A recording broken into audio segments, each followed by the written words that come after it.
everybody, and welcome into HCAM Sports Talk. Tom Nappy here, and joining me on the show today, we have Andy Barron from MyFM 101.3 and Jared Keene from the Metrowest Daily News. Guys, how are you? Good to see you, Tom. Doing good, Tom. Doing good. Good to be here. Absolutely. Well, the Celtics didn't seem like they really wanted to be in Golden State last night, and we'll certainly touch on that in a bit. But we do have the high school spring sports playoffs going on right now. There's been some very exciting games throughout the area, and pretty sad ending for Hopkinton baseball as they fell to Mansfield 7-6 in the round of 8. But what an incredible run. They lost their two starting pitchers, their two main pitchers going into the season, Josh Fisher, and then they lost Vinny Purpura early in the season. And somehow they were able to keep marching ahead all the way to the round of 8, where they fell to a very good Mansfield team. So congratulations to Coach Simos and the Hiller baseball team on an incredible season. Jared, I understand you've covered some great games recently. You have a great game coming up tonight. Why don't you tell us about where you've been? Yeah, I was at Dover Sherborne last week for a little lacrosse doubleheader. I was at Lincoln Sudbury this past Saturday for their girls lacrosse game against King Philip, which they won pretty handedly. Yeah, and then tonight I'm gonna be back at Lincoln Sudbury for a lacrosse doubleheader against Franklin. Should be two amazing games. Girls at 4:30, boys at 6:30. I believe LS girls are seeded 3rd and Franklin girls are 6th, and LS boys are number 2 and Franklin boys are number 7. So we got some great teams there, and should be a fun night of lacrosse. I have to take a second to give Dover Sherborne a huge shout out. Pretty much all their spring teams are hanging around. Their boys lacrosse team is going to take on Weston on June 15th at 7 p.m. in the round of 8. And then in girls lacrosse, they are also heading to the round. They played tonight against Triton, I think. Yes, correct. And also boys tennis. Yep. And then I'm actually covering their tennis teams tomorrow. That is terrific. And I think it was Jared who froze up a little bit, but he said he's covering the tennis team tomorrow, who will be taking on Bedford at 3 p.m. And then in girls tennis, they're also still alive. Are you covering that as well? That's at 5:30 as they take on first seeded Newburyport. Are you covering both those or just the boys for Dover Sherborne? Yeah, I'll be there for both of those. Terrific. Also, it's going to be a long day of tennis tomorrow. Just wanted to mention real quick too, gentlemen, sorry to interrupt, but speaking of girls tennis, what an unbelievable run the Uxbridge Lady Spartans are on right now. They're the 21st seed. They are in the Final Four, taking on Hamilton Wenham, the number 1 seed, today at 3 at St. John's and Shrewsbury. Yes. That is an incredible run they've been on. That's awesome. Terrific. Yeah. Hamilton Wenham is very, very good. It's going to be a tough matchup, but hey, if you've made it that far, you have to be taken seriously. Oh, absolutely. Especially as that lowest seed. Yeah. You got to love those 20 seeds that make it into like the Final Four and stuff like that. I mean, how can you not root for them if you don't have a dog in the fight? It's kind of like, a Butler making it to the NCAA Final Four or something like that. It's real fun. It's funny. I was actually looking, to see kind of how many, now like some Final Fours or Final 8s or, whatever, are kind of the top seeds, how many Final Fours are the 1, 2, 3, 4, or how many Final 8s were, maybe 1 through 8.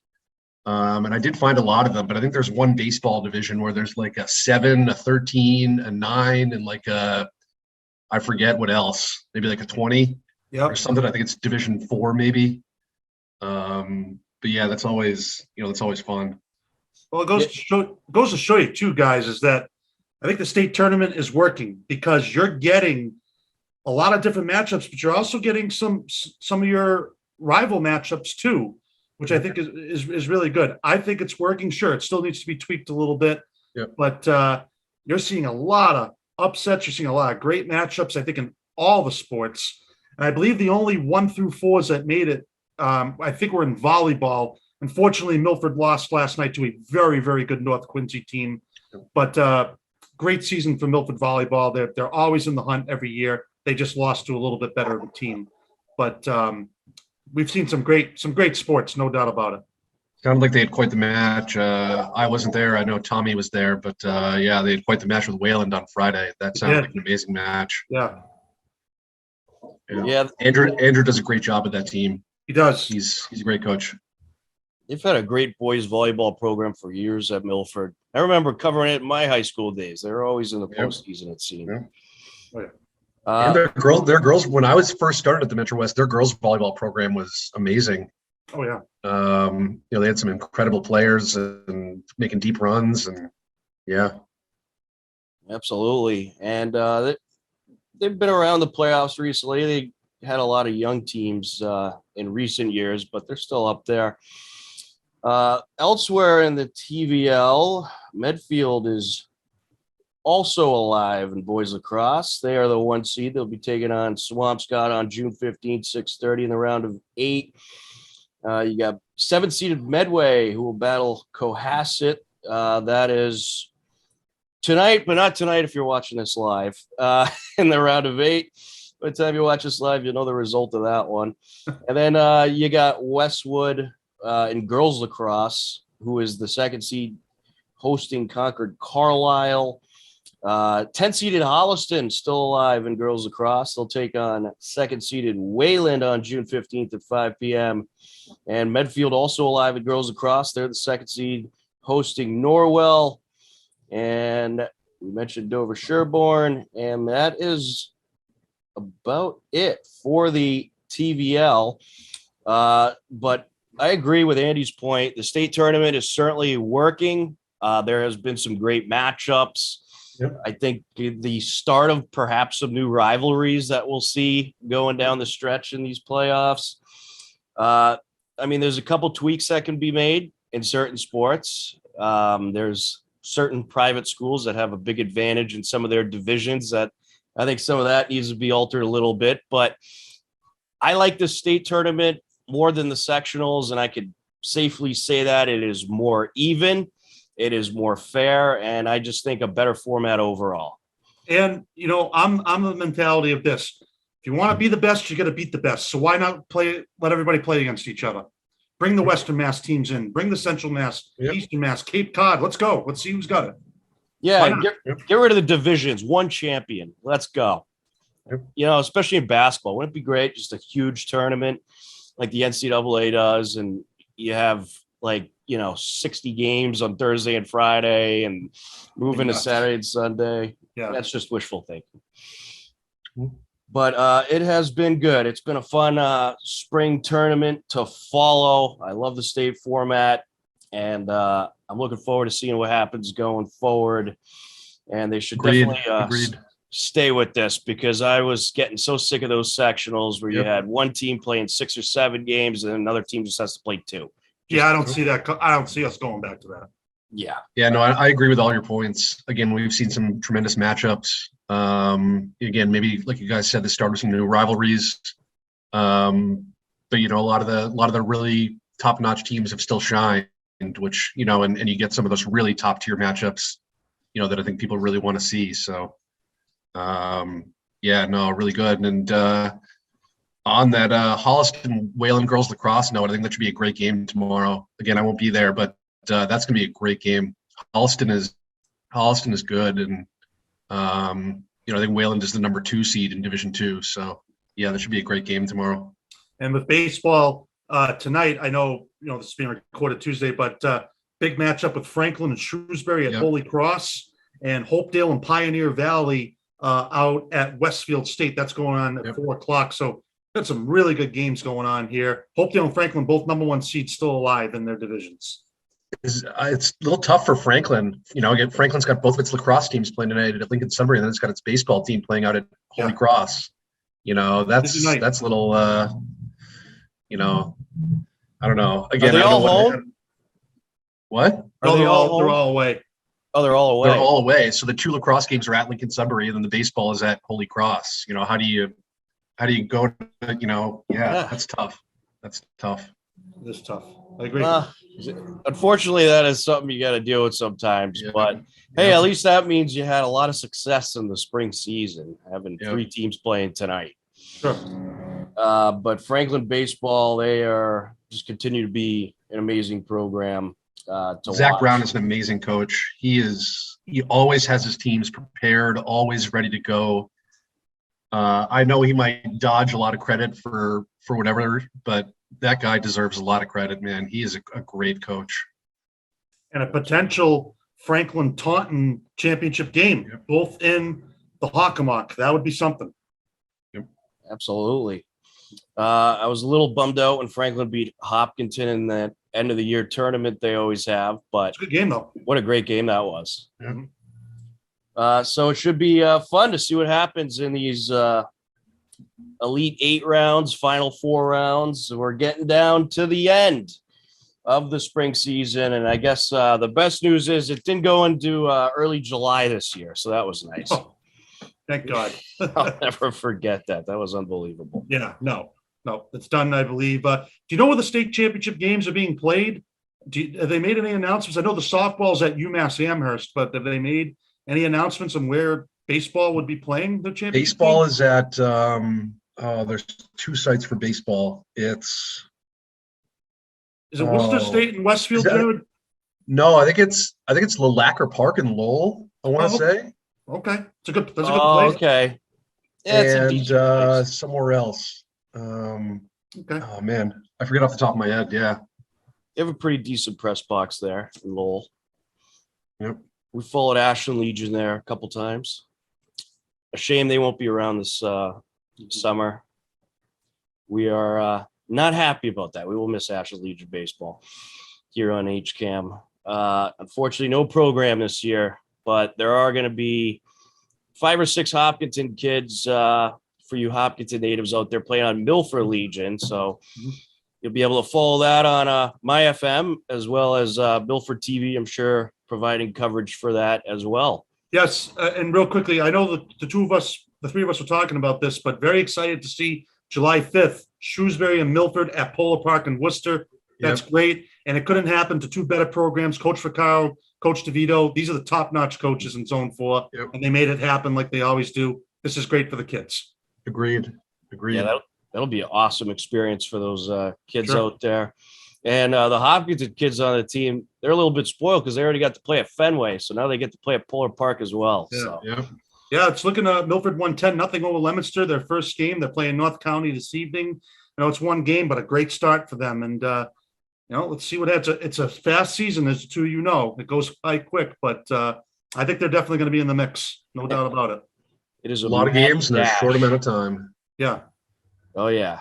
24 games in 30 days or something like that? Something like that. If we keep having weather like this, we'll get through it. Cross your fingers. Fingers crossed. Yeah, man. I mean, knock on wood. Because last year was not good with all the bad weather. No.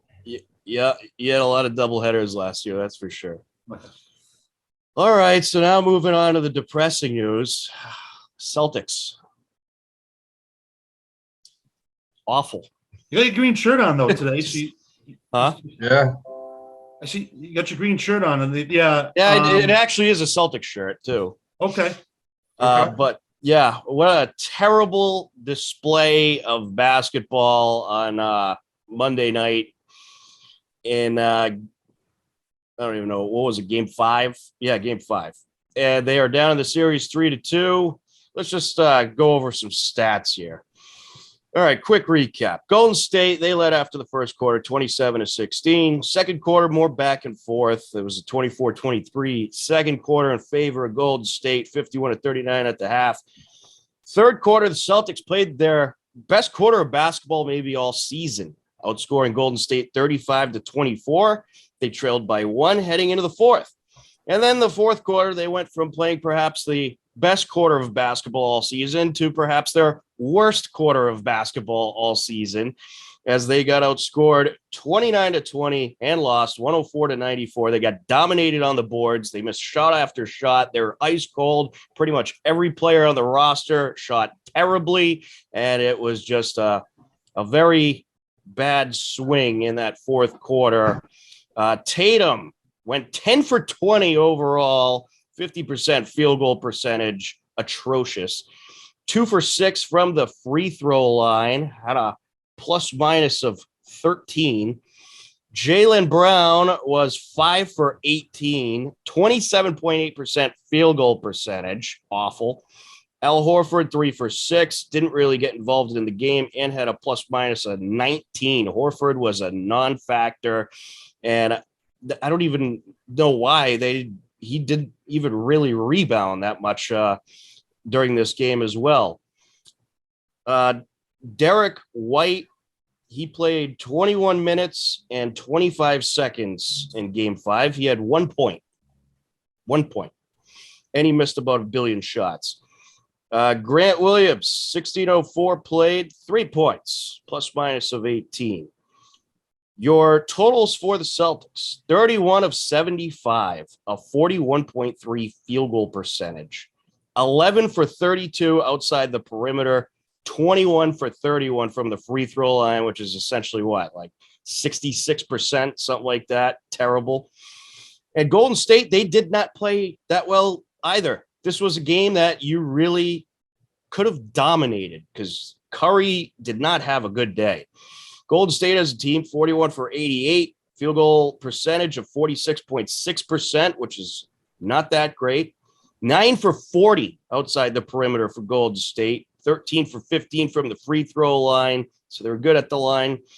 Steph Curry, 7 for 22, 31.8% field goal percentage, 0 for 9 for 3-pointers, 2 for 3 from the free throw line.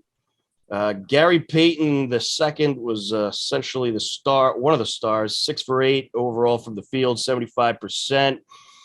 Andrew Wiggins, 12 for 23 overall, 52.2% field goal percentage, 0 for 6 from outside the perimeter.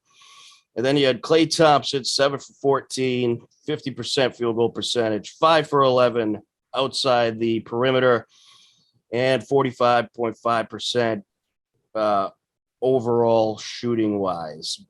Here was the big difference. Bench points. Golden State 31, Boston 10.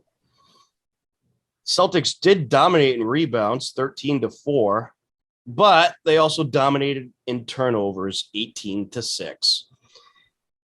I never thought I was going to say this after game 5, but after that horrid performance by the Celtics on a night where Golden State didn't play well and you had every opportunity to win this game, as you did in game 4, but I'd say you even had more opportunities in this game considering Curry just could not hit anything pretty much all game long. To blow this game, this is not a good sign at all of things to come. I have a hard time believing this Celtics team could beat this Golden State team twice in a row to win this series. It's not looking good, guys. That game was brutal on Monday night. What are your thoughts? Andy, we'll start with you. Yeah, games 4 and 5 were kind of pretty similar. I don't think either one of these teams played well in either one of the games, in my opinion. I just think it really is a toss-up in both those games because the Celtics could have won game 4, and they still could have won last night. As awful as they played, they were still in this thing. The missed free throws, the turnovers, that's the difference. It just, you can't go 21 for 31 from the foul line. You even make half those shots, you are right in this thing. The Warriors should have ran them off the floor last night, and they didn't. And it kind of gives me a little bit of hope that I don't think these teams are that much further apart from each other. I think they're very similar in a lot of ways.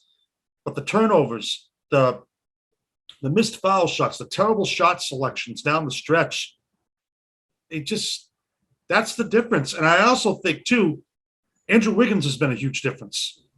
Besides Curry, we all know Curry's the best player in this series. I think we can all agree with it, whether you like Golden State or not. They have the experience. They know how to win these tough games. Celtics aren't quite at that level yet, but I still think they can win this series. It's crazy to say, but I really don't know right now. I still do think this is a toss-up. I mean, you win game 6, who knows? You never know in a game 7. And let's not forget, The Warriors have lost a game 7 on their home floor before. I'm not saying it's going to happen now, but they are not a slam dunk to win this thing. I'm just telling you. I still think we got a shot, but I think Andrew Wiggins is the key to this whole thing for the Warriors, because I don't think the Celtics really have an answer for him right now. I really don't. They don't. And what worries me is the Celtics look like they checked out in that fourth quarter. They just look like they checked out. Well, I think they were letting. I'm sorry, and I hate to say this, but can the referees please just put your whistles away and stop? Enough. Stop it. It's getting ridiculous. But the Celtics did go to the foul line way more than Golden State did, but you've got to stop with these. Let the guys play. Game 1 was so great to watch. They just let the teams play. The game's over. Then it's replay, and this is a foul. That's not a foul. He gets teed up. He doesn't get teed up. There's no consistency whatsoever. It's driving me crazy, and this is why people don't want to watch basketball anymore. Just sick and tired of it. And the games are on too late. I agree. The officiating was awful, and I don't know why the game started at 9 instead of 8. Put it at 8 o'clock. You can't stop this thing at 8 o'clock? Come on. Right. 9 o'clock's ridiculous. You know what? I guess they're doing it for the West Coast crowd to an extent, but still, I mean, 5 o'clock still is just as good. Yep. And you mean to tell me you can't do a 3:30 game on a Sunday? Come on. Right. Exactly. You'll get more people. We watch football at 1 o'clock in the afternoon on Sundays. Yep. We'll do the same thing for basketball. You did it in the 80s. You did it in the 90s. You can do the same thing now. You'll lose people. Preach. Absolutely. And the officiating was awful in that game. Both terrible. Sides. Both sides. Terrible. Absolutely terrible calls on both sides. Well, Jared, I know you're ready to go. So what are your thoughts? I mean, honestly, I mean, Annie touched on a lot of what I wanted to touch on. I mean, free throws and turnovers, it's hard to overlook that. You know, when you miss, 11 or 12 free throws and you turn the ball over 18 times against a team that can make you pay in transition so easily, you know, you're just hurting yourselves. You know, but I think to me what stood out was, you know, for a team that usually gets dominated by the Warriors in the third quarter, this team worked so hard in that third quarter last night to get back in the game, you know, and really put themselves in position to at least try to win the game. And then to lay an egg essentially in the whole fourth quarter. You know, I get it. Maybe they're tired a little bit, but I don't know. That's unacceptable. Completely agree about Andrew Wiggins. He is an absolute difference maker right now. He was tremendous last night. And again, I think this again hurts even more with the point that Tom originally mentioned with, you know, Steph not even having a big game last night. I think that was the first time in I forget they said how long where Steph didn't make a three.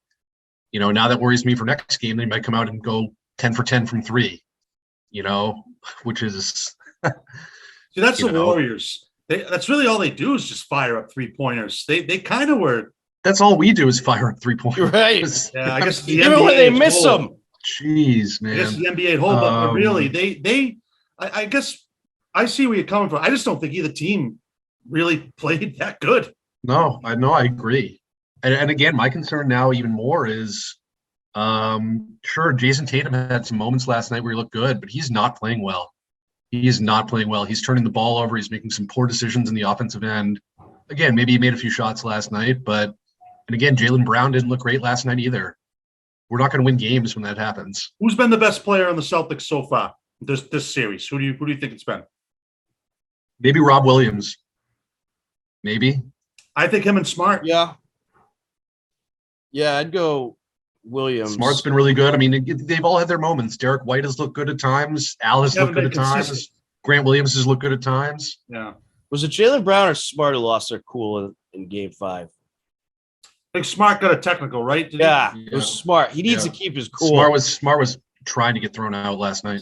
You see, that's the thing I'm worried about, especially if this does go to a Game 7, that someone's just going to lose their cool, or maybe the officials will just put the whistles away.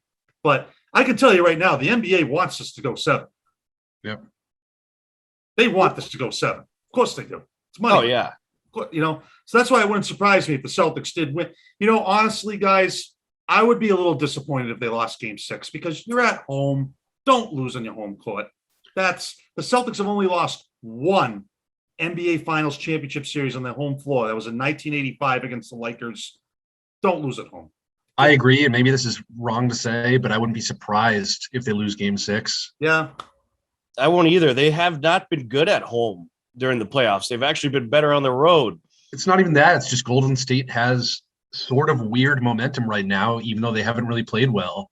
Again, they grinded out a game 4 that was winnable at the end. We blew it at the end. Yeah. They got us last night. They have sort of weird momentum right now. And again, if they come in and shoot the lights out in game 6, which is always entirely possible with this team, we're in trouble. Just all I ask for, just get me to a game 7. And even though I agree, I'd be disappointed that the Celtics. Let's really put this in perspective. We were all over this team back in January. We were ready to break this whole thing up, and they're 2 wins away from a championship. Now, I know it's frustrating. Believe me, I am too. But nobody expected they were going to get this far. Nobody did. Yeah. But now that they are this far, and they prove that. Yeah. I mean, they proved this by beating Milwaukee and Miami that they beat with the best of the best. To get here and just lay a dud like you did in game 5 and to blow game 4 when you had the lead pretty much the whole game and you just fall apart in the fourth quarter. This team has had a lot of trouble closing out some of these games in the fourth quarter. They just haven't been able to do it. And you're not going to win a series against the Golden State team if you can't close out games. No, you're absolutely right, Tom. And I agree with you 100%. I just, you got to admit, though, if they're able to win game 7 in Golden State, oh my God, that's just going to be. That would be epic. That would be epic. Because I don't think anyone's going to. I still think the pressure is on Golden State. I don't think the pressure is on Boston. I really don't. I think the Warriors, they're kind of running out of time here, too. They're getting old. They have experience, though. They've been there before. Sure. None of our guys have really been in this spot a lot. Yep. That's which true. Yeah, but Tatum, he wants to prove that he's a top NBA player.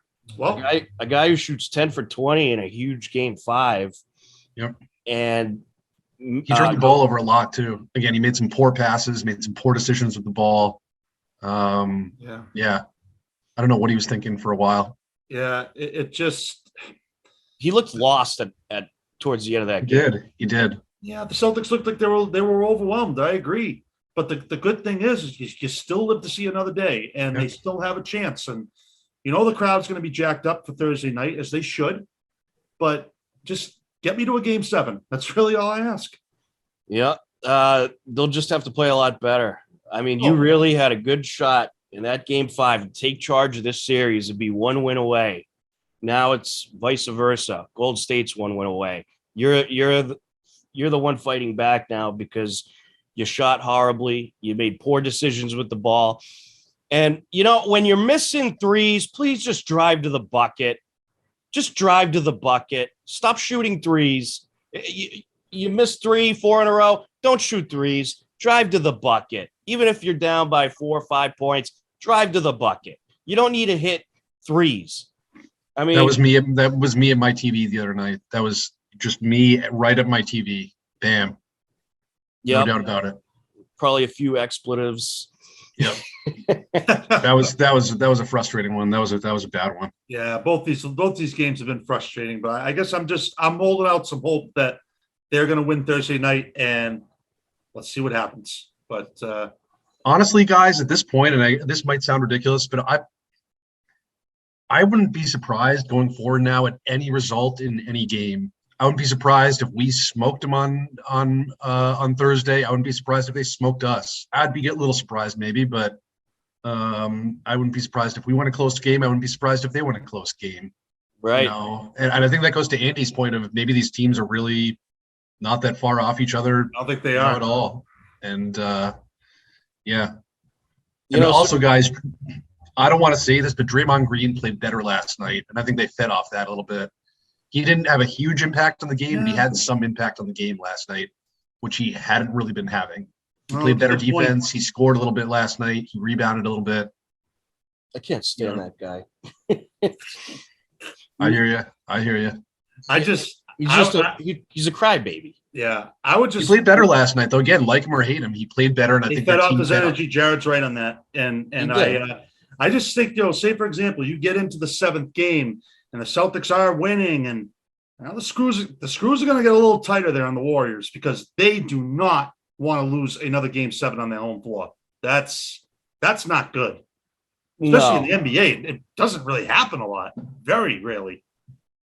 I'll tell you though, what worries me a little bit is how many close games have the Celtics won in the playoffs in general. I feel like most of their wins have been blowout wins, and then they go from a blowout win to getting blown out or losing a close game. They haven't won many close games. No, I mean, and Golden State's probably going to keep it close. You're going to have to win a close game if you want to win Game 6.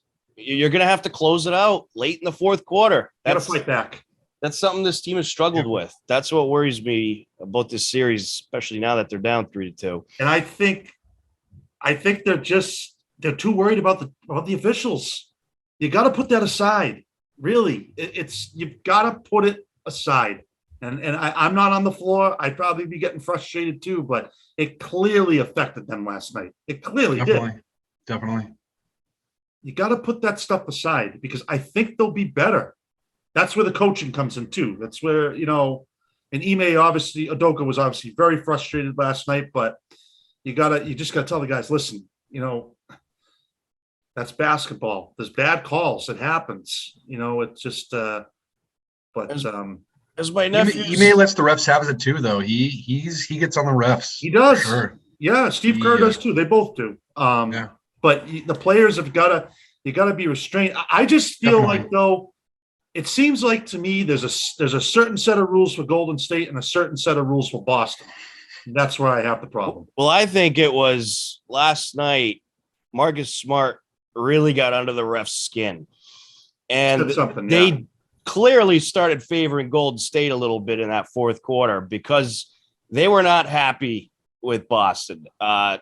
Marcus Smart and I think Jaylen Brown, they were getting under the ref's skin a little bit. Yeah. And, let the coach complain to the refs. As my nephew's little league coach would say, don't say anything to the officials. That's the coach's job. Let the coach handle that. Because if you're a player out there and you get the refs PO'd, that's not going to go well for you. They're not going to give you any kind of discount. They're not going to give you calls that they probably should give you. It's going to end up like last night where there were a couple calls that Boston should have got that they didn't get because the refs were not happy with a couple of their players. Marcus Smart had a legitimate beef with a couple of the calls too, but Jaylen Brown, I think, was just frustrated. I think he was just, frustrated and they were losing because he wasn't playing well. And, but I agree with that. It just shouldn't be a factor, and it is. And it's just agreed. Yeah. But they're never going to fix it. That's just the thing. All right. So as it stands now, what's your predictions for this series? For the series or for Game 6? For the series. Okay. Who do you think's going to win and how many games? You can go first. Well, I originally on the show predicted Warriors in 7. I'm still going to stick by that. All right. I agree. Unfortunately. Yeah. I predicted Celtics in 7 initially, but I can't stand by that right now. So I'm going to say Golden State in 6. I think Golden Celtics State in 6. Wow. Okay. All right. I hope I'm wrong. I hope you're I'm not wrong. too. I hope you're right too. I hope there's a Game 7, but just the atrocious performance of the Celtics team did not ensure me that they are going to be ready to compete with this Golden State team on Thursday, because there's no way the Warriors are going to have as bad of a game as they did in Game 5. To me, Game 5 was your shot. That was your shot to take charge of this series. Yeah, I mean, there's no way Steph is going to have that bad of a game. I can't imagine. I'd be shocked. I mean, I wouldn't bet on this series. I'll tell you that. But No. I can't imagine Come that. on. I think you had your opportunity. You blew it. I hope I'm wrong.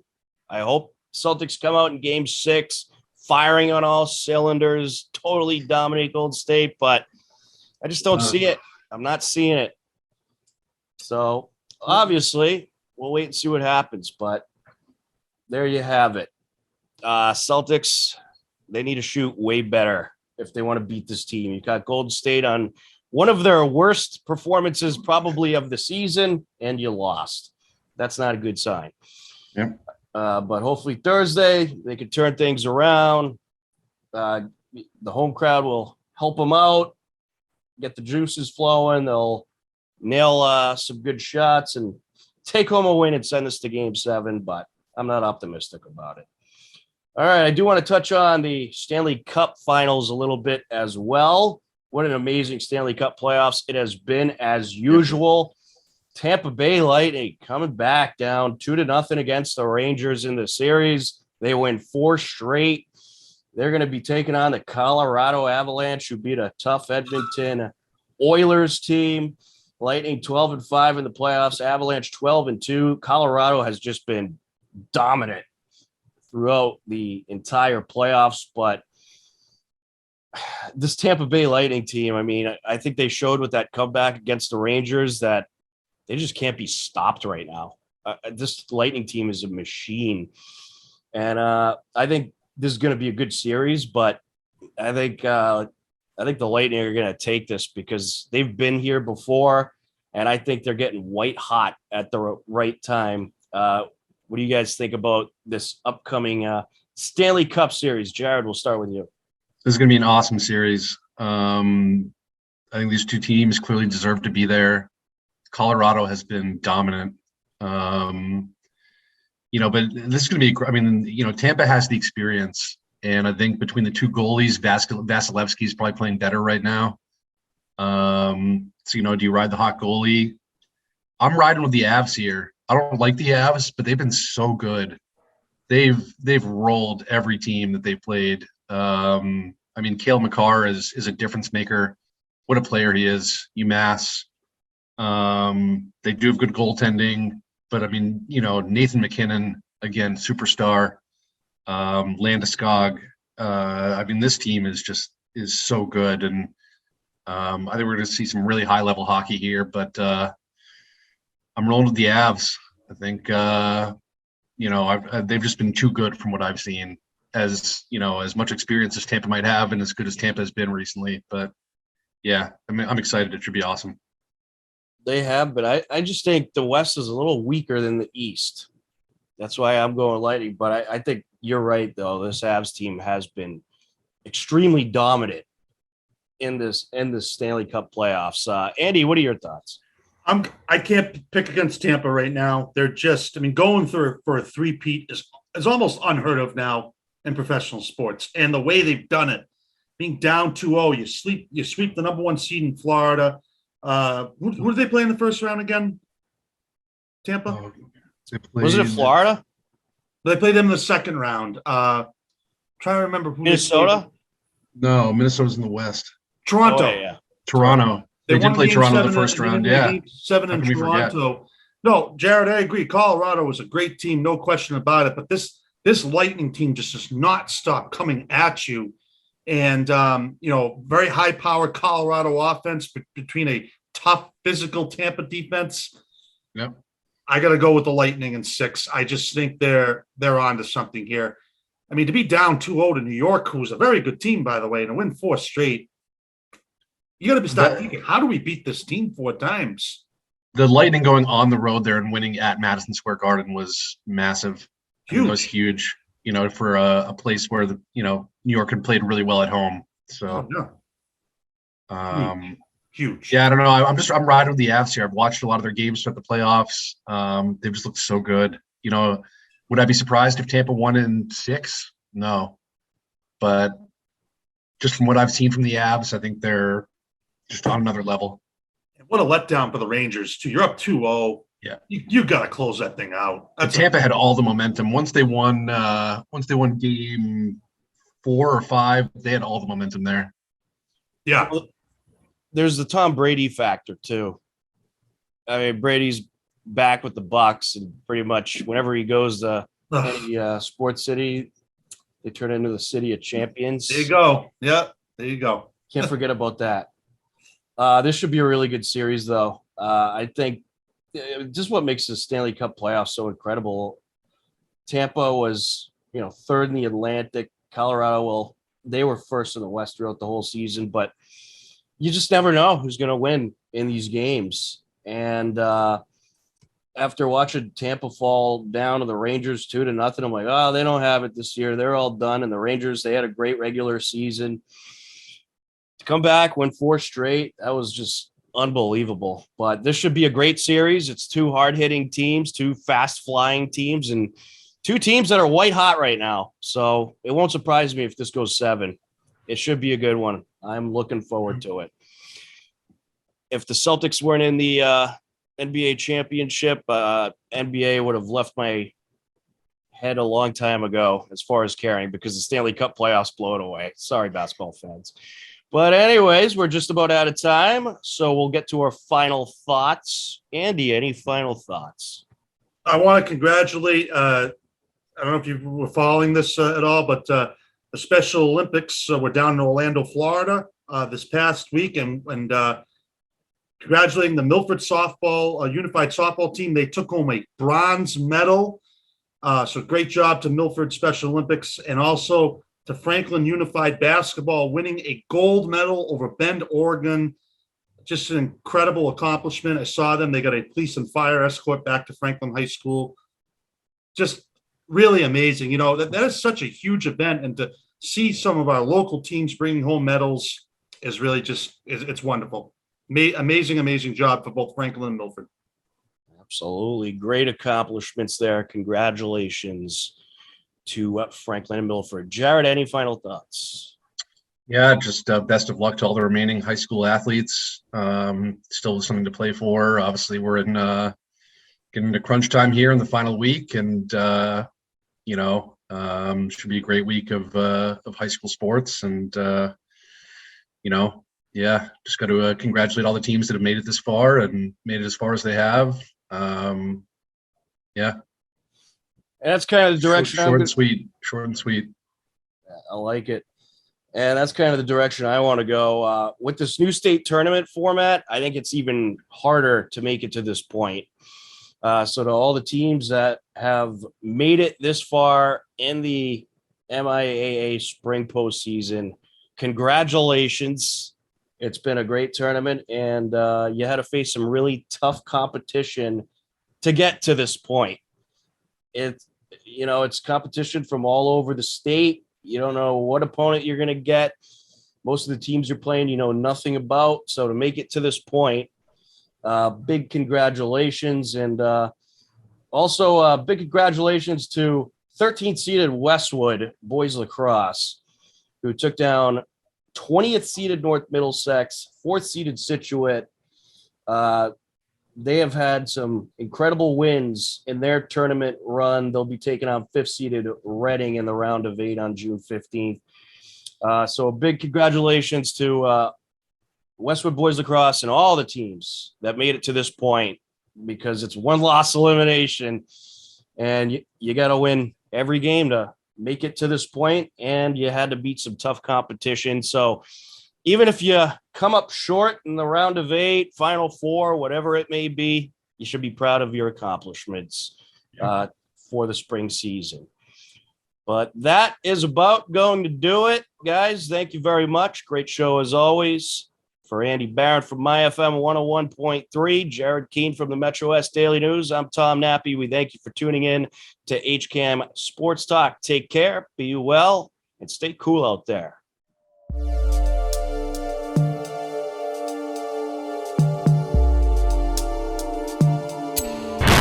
On May 18th, girls tennis captured a big road win over Medfield 3-2. Riley Kradenmaker and Victoria Allen won in singles matches. And the doubles team of Haley Kessler and Romy Zinman took a victory to capture the match. Boys tennis captured a home 4-1 win over Medfield and improved to 12-1. Lex Kay, Adam Glace, Andrew Palacios, all singles winners. Spencer Smith and Rishit Shakar took a doubles win.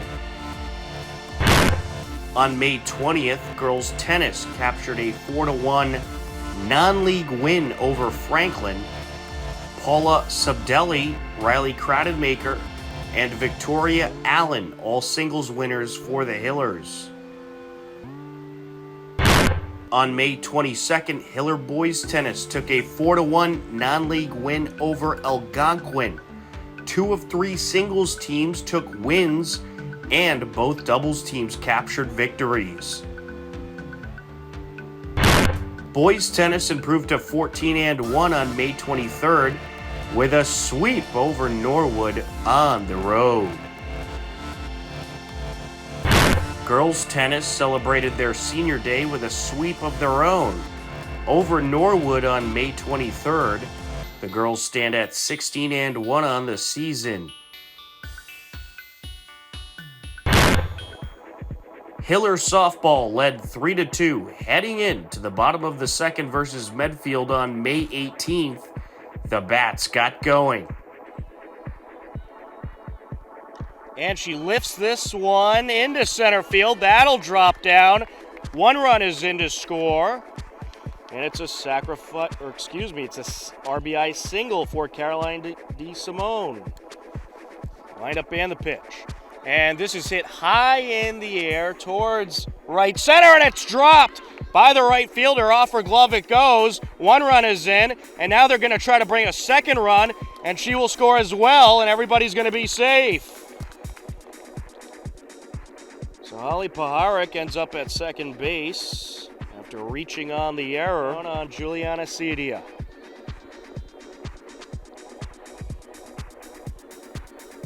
And she gets a good piece of this one into left field. That'll drop down. Holly Paharik is around to score. Cedia going to keep going to second base. And that rolled all the way to the fence. And it's an RBI double for Juliana Cedia. Hillers rally for 5 runs in the inning. They would end up taking the game 16-4 and capturing their 10th win of the season to clinch a playoff spot. Hillers softball fell on the road in a heartbreak to Newton North on May 21st, 8-7. Softball got back in the win column on Monday, May 23rd with an 11-6 win over Norwood to improve to 11-7 on the season. On May 19th, Hiller baseball retaliated from a couple tough losses as they captured an 11-4 win over Holliston. The win over Holliston was their 10th of the season, and they have clinched a playoff spot. On May 20th, Hiller boys lacrosse fell to a very good Medfield team, 22-7, and fell to 5-9 on the season. Hiller girls lacrosse battled Norwood for their senior day game on Monday, May 23rd. Our first senior, Jessie Ionelli, accompanied by her family, her dad David, her mom Kelly, her brother Michael, and sister Hannah, and brother Jeff.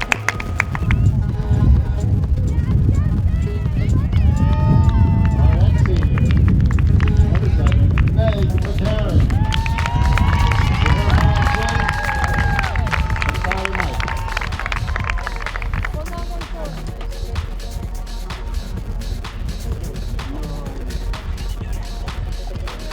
Our next senior, Elizabeth Lou.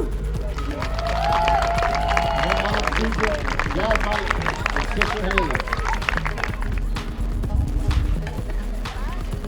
And our final senior, number 15, Acadia McDonald.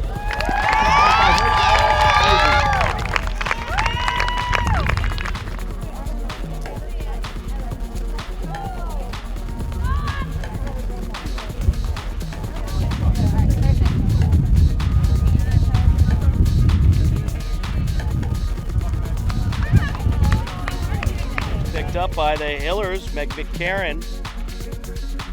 And that's set up to Michaela Scanovan. Here goes Scanovan towards the net, takes a shot, and it's a goal! The Hillers strike first. Hayward closing in, shot, score! But wait, did it count? We did have a flag. Nope, it's picked up. It's 2-0 Hillers. Behind the net, Arena closes in, takes the shot, it's a score! Jamie Arena makes it 3-0 Hillers. Scanovan brings it around, takes the shot, it's a goal! Michaela Scanovan goes top shelf. Back to Arena. Closing in, shot, and it is a score. Being contested. Sends it in front, and a score. Emma Dacey pops it in. Great feed from Arena to Dacey. Out to Hayward goes Dacey, driving in, shot, score! Dacey gonna rush in. Here she goes. Boxed out and underhands it in.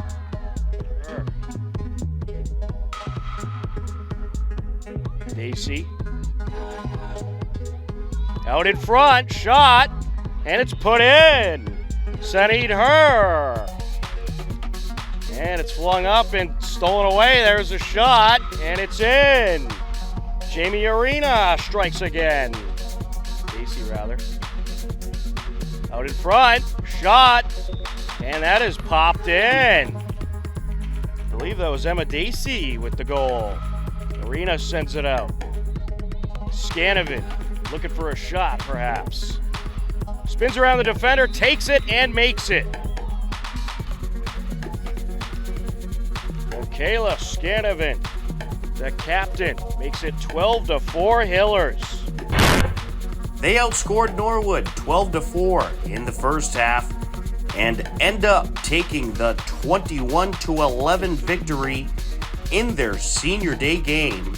They are currently 5-11 on the season. Hiller boys lacrosse battled Holliston prior to their senior night festivities. Now with it, Vassington. Vassington takes it out, shot in. Just like that, 1-0 Hillers. With it. Fires in. Owen McDonald makes it 2-0 Hillers. McDonald bringing it around. Shot, it's in. Owen McDonald with his second goal of the game. Missed the season due to COVID and a couple others due to injuries, but stayed with the team. And we're going to get a score here. Logan Del Ponte. A nice shot there. Bodette going to try some moves. Closing in, shot, and a score. Luke Bodette, the junior, makes it 5-1 Hillers. Taking it around, out in front, good setup, and a score. Rowan Gould with the assist by Del Ponte. Picked up by Del Ponte. And now take it back. Closing in and putting it in. Owen McDonald, he has a hat trick. Hopkinton boys lacrosse picked up a dominant 15-2 win and improved to 6-9. Here's a look at their senior day festivities. Good evening. I'd say welcome, but we've been here for a while, so congratulations to the boys lacrosse team on their win tonight on senior night. We'd like to take this opportunity to recognize our 4 seniors, as we only have 1 game left in our regular season on Friday. First, we have senior captain, number 5, Owen McDonald. He'll be joined by his brother Luke and his parents, Mike and Lisa. Owen will be attending Skidmore College in the fall, majoring in business and psychology, as well as continuing his lacrosse career. His favorite memory of HHS lacrosse was his first goal as a freshman that his brother Luke assisted. Adorable.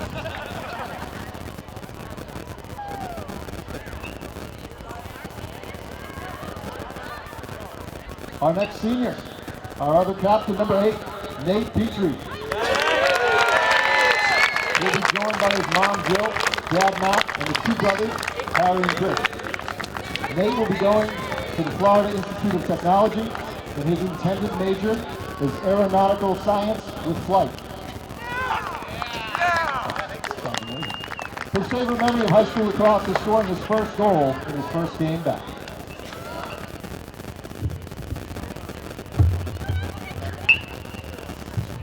Our next senior, number 22, Rowan Gold. He'll be joined by his mom, Kim, his dad, Todd, and his sister, Peyton.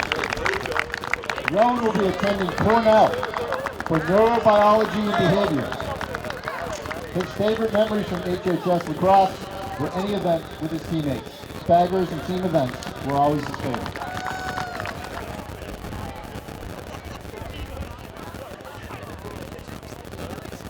And last but not least, number 26, Harrison Bograd. His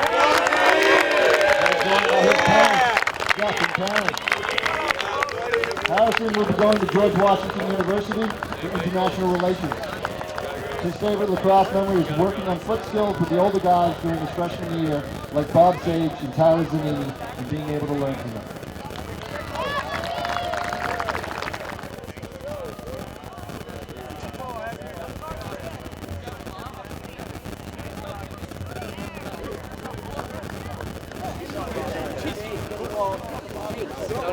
We have cake on the floor.